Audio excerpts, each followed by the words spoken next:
suffering caused by the three evil ways. A mountain of swords is destroyed, and all sentient beings enter enlightenment together.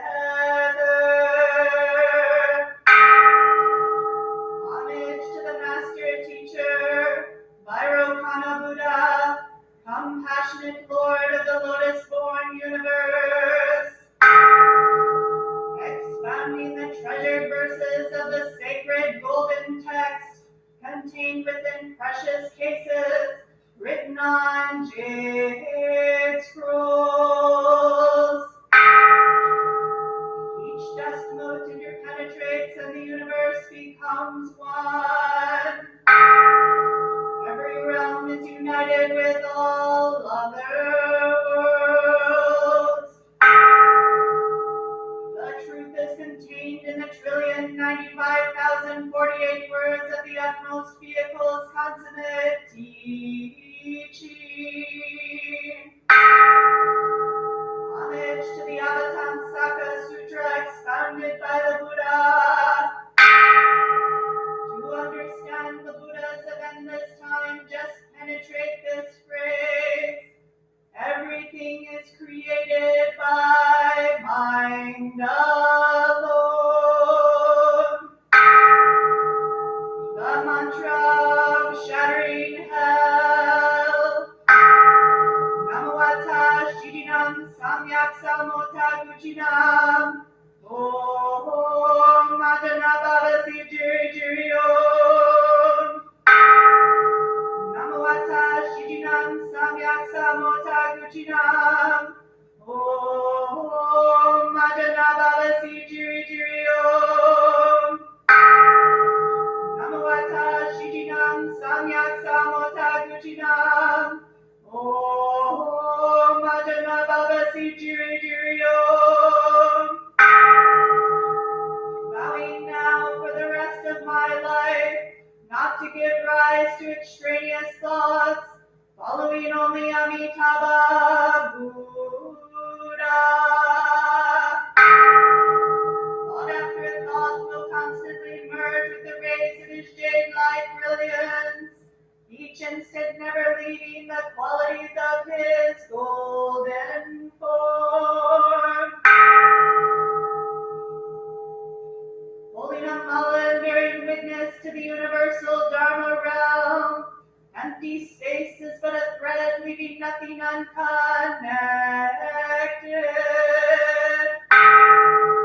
There is nowhere that Rokana Buddha is not present equally. Through contemplation, seek Amitabha of the Western Shore. Homage to the great teaching master, Lord of the Western Shore, the Buddha, the Tathagata of infinite life. Homage to Amitabha Buddha. The land of ultimate bliss has 10 kinds of adornment. Homage to Amitabha Buddha. It is adorned with Dharmakaras vow, his cultivation cause.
Amitabha Buddha.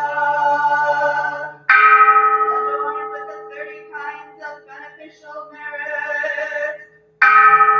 Homage to Amitabha Buddha. Amitabha Buddha, who is unparalleled in heaven or on earth. Homage to Amitabha Buddha. He is also unmatched throughout the worlds of the 10 directions. Homage to Amitabha Buddha. He has seen the annihilation of self in everything in the world. Homage to Amitabha Buddha. There is no one who is like Amitabha Buddha. Homage to Amitabha Buddha. He can keep track of thoughts as numerous as all the dust motes in the universe. Homage to Amitabha Buddha. He can quaff all the waters in the universe. Homage to Amitabha Buddha. He can control the wind that fills space. Homage to Amitabha Buddha. No one can completely describe that Buddha's merits. Homage to Amitabha Buddha. Amitabha Buddha is omnipresent. Homage to Amitabha Buddha.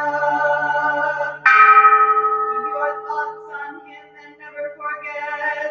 As thoughts probe that place of no thought, the 6 sense gates will constantly emanate light of purple and gold. Homage to Amitabha Buddha. Amitabha's face, like the full moon, is at the front of the hall of ultimate bliss. Homage to Amitabha Buddha. His jade excrescence and his gold form radiate through space. Homage to Amitabha Buddha. If a person call his name for only a moment, they will instantly consummate immeasurable merit. Homage to Amitabha Buddha. Along with all sentient beings, I vow together to enter the sea of Amitabha's great vows, and to ferry across sentient beings, so that I and others may simultaneously complete the path to Buddhahood.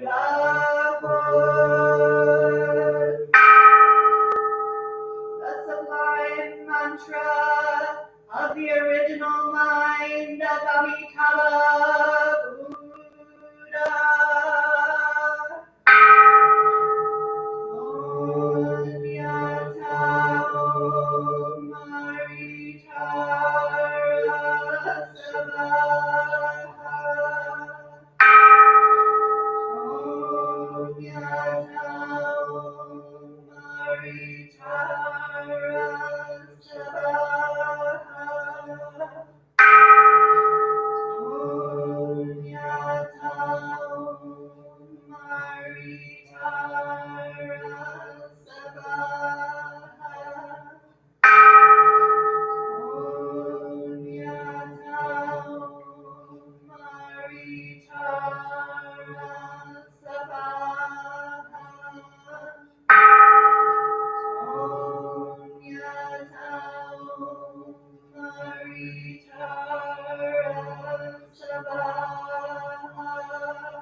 Good morning. Good morning, everybody out there in YouTube land. Good morning, Sangha. It's good to see all of you this morning and see comments coming in right now. And so, welcome to the Grand Rapids Buddhist Temple and Zen Center's YouTube channel for Sunday morning service. On this Memorial Day weekend, when we remember especially our soldiers, those who have gone before us, those who have served, those who have come back, and those who did not come back. There's that military saying, all gave some gave all. Also on this weekend, we recall and remember our ancestors who have gone on before us and wish them well on their journey. Let's start with the 3 refuges.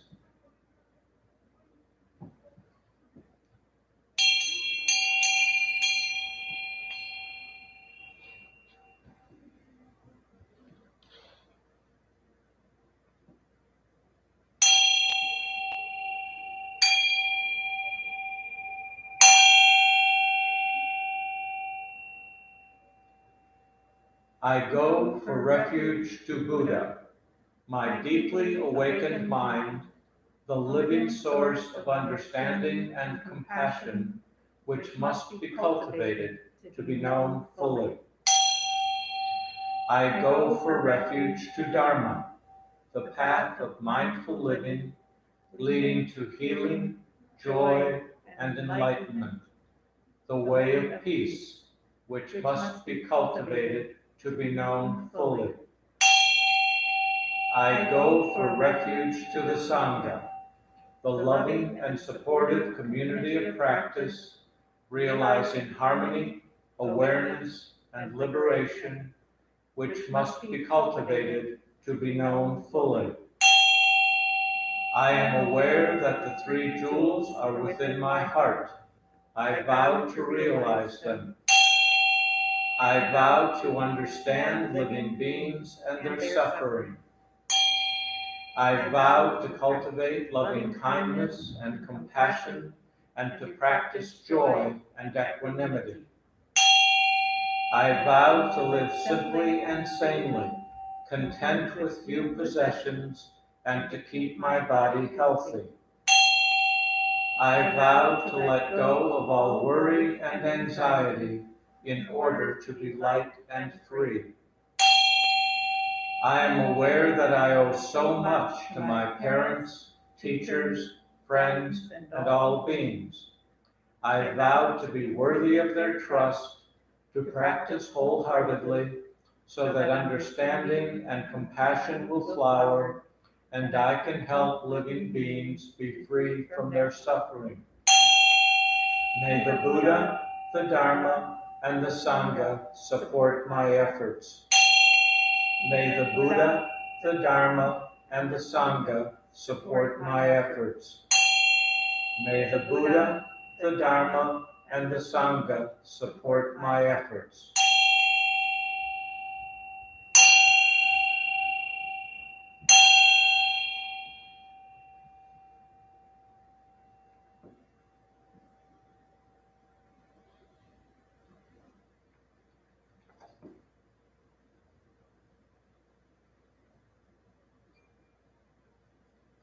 Now we will do the Heart Sutra.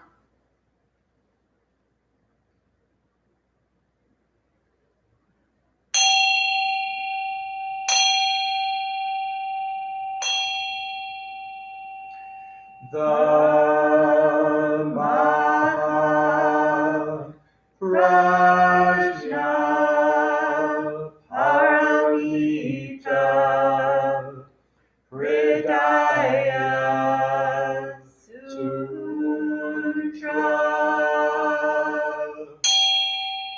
The Bodhisattva of great compassion, from the deep practice of prajna,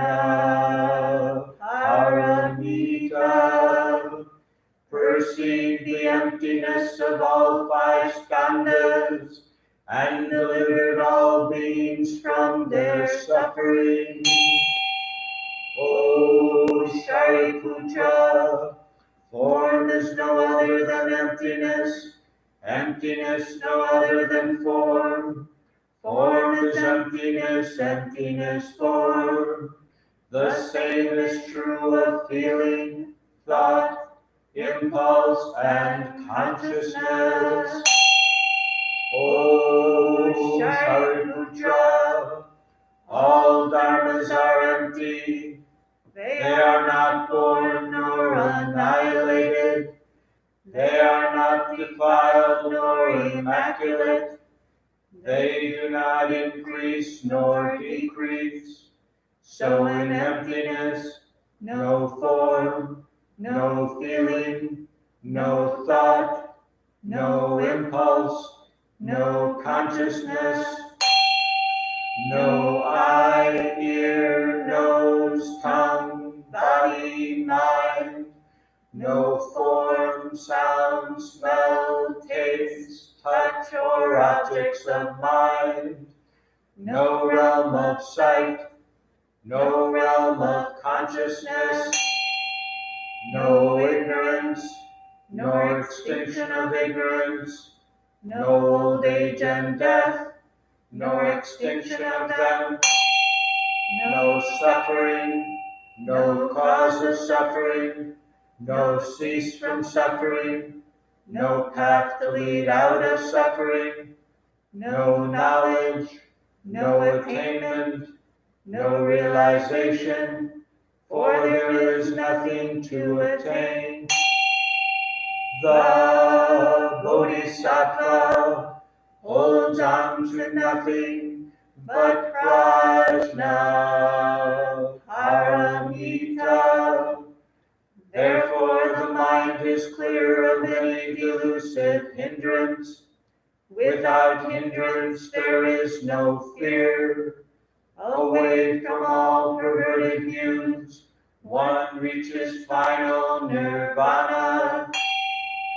All Buddhas of past, present, and future, through faith in prajna paramita, attain to the highest perfect enlightenment.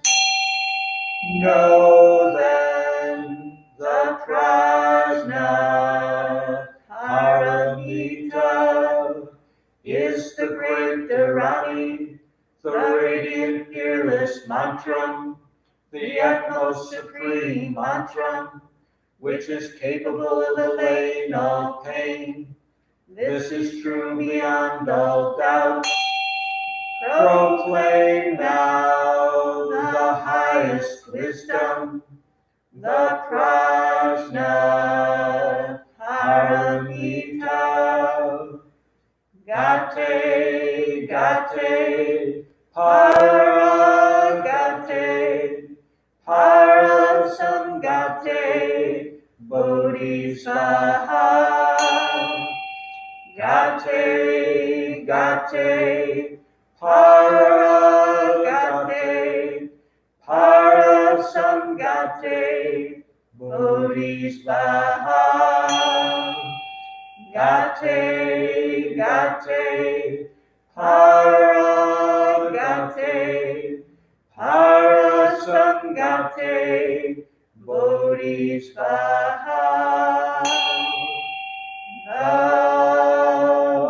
Namaha prajna paramita hridaya sutra.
Good morning again.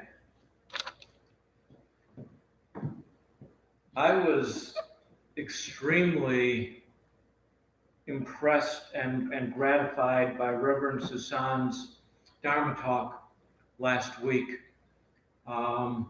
Different boats, same storm, because it just was so timely and it made so much sense in terms of where we are right now.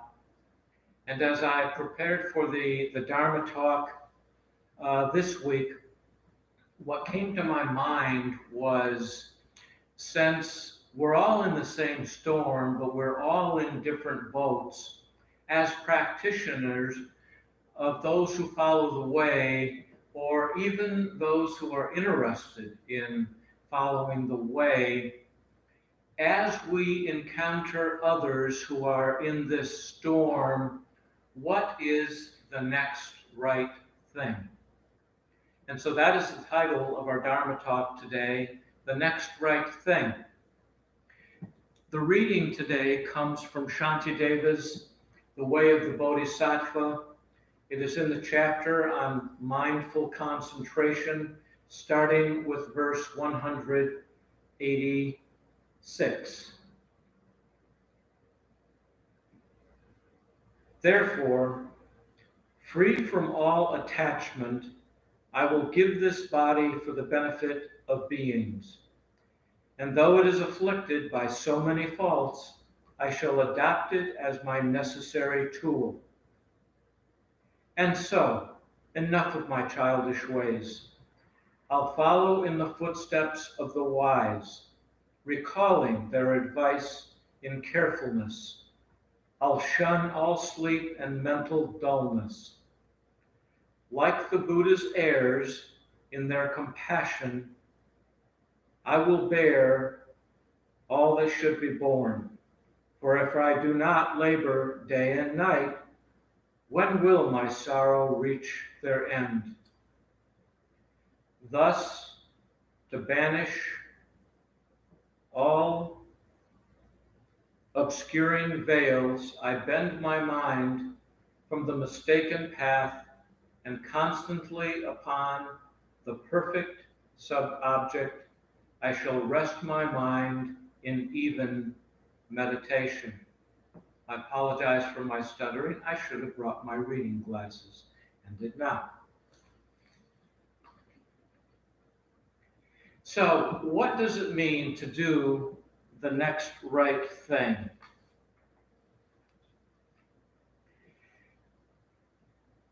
I remember reading somewhere about a coach being interviewed. I think it was a football coach, and he was talking about what they had to do as a team, and he emphasized team. And he said, it's our job week after week, day after day, to suit up, show up, and do the next right thing. And that always intrigued me. And trying to figure out what is the next right thing sometimes proves quite difficult. I know what it might be for me, but do I know what it is for those around me? Sometimes yes, sometimes no. So the number one thing that we must do to suit up, to show up, suit up, and do the next right thing is be the light. In many, many Dharma talks, we've talked about our innate Buddha nature that dwells within everybody, regardless of the path they choose to follow. And as we come to a realization, there is this light within us that glows outwardly. So the first thing we must do is be the light. Now, what does that mean? I remember about 2 decades ago, I was on a flight from Detroit to Los Angeles. And there was a young woman, I was going to speak at a conference on family-owned businesses. And there was a young woman sitting next to me, and we happened to be going to the same conference, speaking at the same conference. And her name was Emery. I'll never forget it. And her father was a philosophy professor at Duke University. And as we talked about our family, she shared with me this little tidbit that has always stuck with me. She had a sister, and she said, whenever my sister or I had a problem, an issue, something that we were conflicted about how to respond, and we went to my father, he would ask 3 questions. First of all, he would ask, Emery, in this situation, what do you think an ordinary person would do? And I'd have to answer him. And then he would ask the second question, Emery, in this situation, what do you think an extraordinary person would do? And I'd have to think about it and answer. And he would only ask one more question. Emery, in this situation, what are you going to do?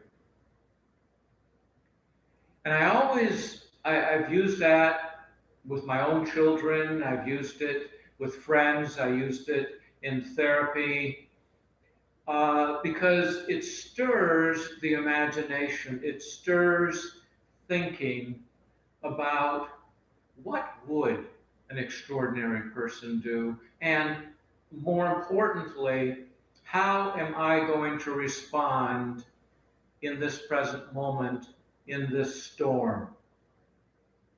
I will be the light in whatever way I can. Number 2, before we can be the light, we have to do the deep dive into ourselves.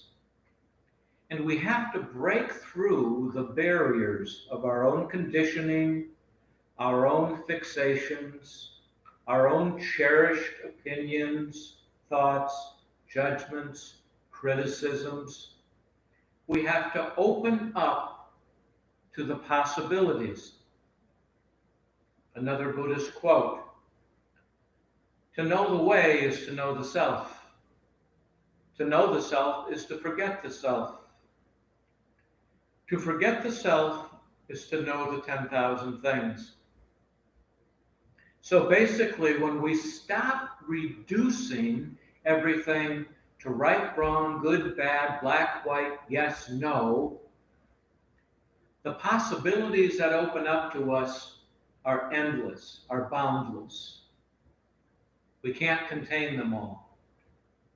But first, we have to get rid of those things in front of us, inside of us, that block the light from shining. Third, we must love, but not just in the I love you as a mate, a friend, a lover, a confidant, a person on the street, someone toward whom I have affection. But we must love by relentlessly showing up, relentlessly presenting ourselves, presenting our light that has broken through our barriers of conditioning, of years and years and years of social and familial conditioning. We have to break through that and show up with relentless love. Now here's the important part. In the ways we come to understand are most meaningful to the other. Let me repeat that. It's not enough just to show up. It's not enough to love. But the way that we come to love relentlessly is by doing it specifically and behaviorally in a manner that is meaningful to the other or the others. When we do that, it is one of the most powerful tools that we have. And if we don't know what is most meaningful to the other person, we don't guess. We ask. A great way to ask, there are 3 words that are invaluable in any relationship. Help me understand. Help me understand what it is you're going through right now. Help me understand what I can do to be of help right now. Help me understand specifically and behaviorally, I can be there for you in the ways that are most meaningful to you. There's a Buddhist teacher, Dawa Tarshan Phillips, and he has a wonderful concept that he calls dancing in the fire. Now, when we do everything I've mentioned so far, we be the light, we do the deep dive into ourselves to deal with our own stuff, okay? We stop reducing things to right, wrong, good, bad, black, white, yes, no, okay? We love relentlessly showing up. That doesn't always make us feel really good. We get nervous, we get anxious. Those are all normal emotions to have. But Dawa Tarshan Phillips, his concept, dancing in the fire, means leaning into all of the emotions we might be experiencing at any given point in time, and to fully embrace those emotions. Don't go into denial. Don't try to pretend they don't exist or they're over here somewhere or I've got them in a box on a shelf somewhere deep in my mind. No. Experience them. Lean into them. As part of my military training, I had to learn how to jump out of perfectly good airplanes, which I thought was a little bit crazy. And I remember my very, very first jump, and it was my turn, and I was standing in the doorway, and that wind was just howling, rushing. And the jump master, the sergeant who was standing next to me, he said, "How are you feeling?" And I said, "I'm freaking out right now." And he said, "Good." And he pushed me out the door. Okay, I had no other option but to lean into that feeling of, oh my gosh, I am falling through empty space. And the longest 10 seconds of my life, well, actually the longest 10 years of my life, was the 10 seconds it took after I jumped out and before I looked up and saw that I had a full chute. Lean into it. Lean into your fear. Lean into your anxiety. Feel it and lean into it, not away from it. Because what that allows you to do then is to lean into your courage, your strength, your love, your compassion, your joy, and your equanimity. Then you can fully lean into those things and embrace them.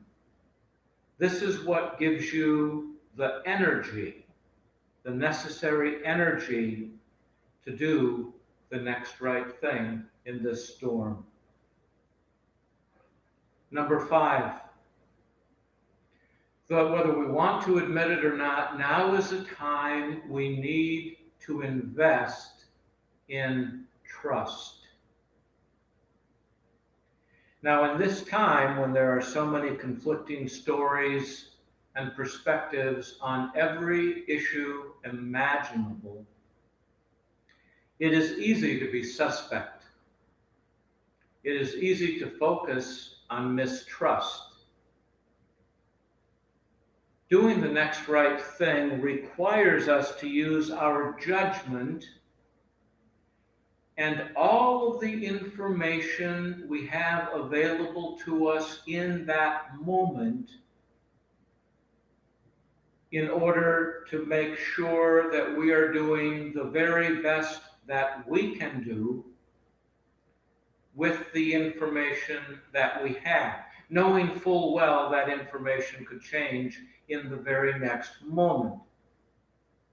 But if we're investing in trust, and we've done all of the things that came before this, then we're able to do our very best and give the very best version of ourselves that we possibly can to others as we all try to navigate this storm in our own ways during these days.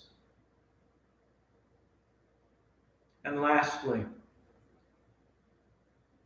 we always go back to the source of our teachings. We return to the source of our Buddhist teachings, the Four Noble Truths and the Noble Eightfold Path, as our guide to engage on a highly personal level in our true nature, and rely on the Buddhist teachings as our guide. Doing that, we will be able to bring the best version of us to every aspect of our lives and to the lives of all sentient beings. Because what is our goal?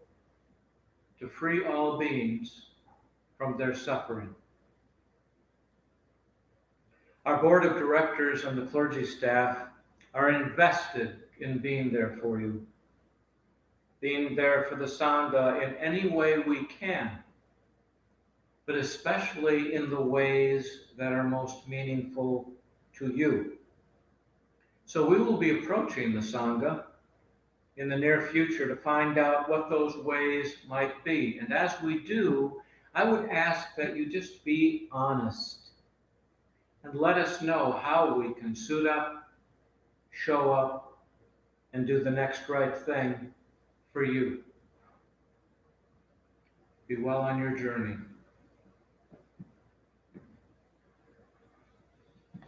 Now prepare yourselves for a period of meditation.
For announcements today,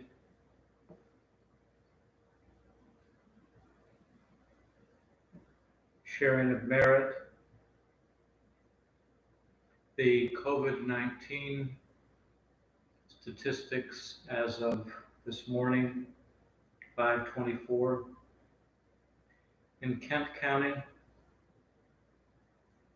we have had 3,308 cases and 67 deaths. In Michigan, we have had 54,365 cases and 5,223 deaths. In the US, we have had 1,595,885 cases and 96,002 deaths. Worldwide, we have had 5,103,006 cases with 333,401 deaths, and all of those not yet reported. Inequality among all things, with open-hearted compassion for those who are facing any mental or physical challenges, who are sick, being treated for sickness, suffered isolation and loneliness, or close to death. We now hold it in all our hearts and minds. Plus, we remember all of those soldiers and our ancestors who gave their lives.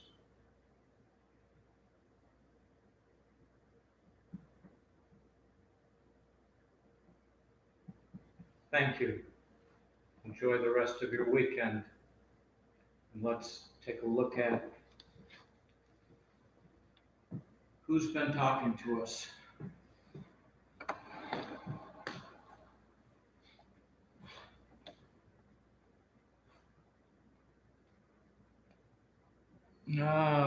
Okay.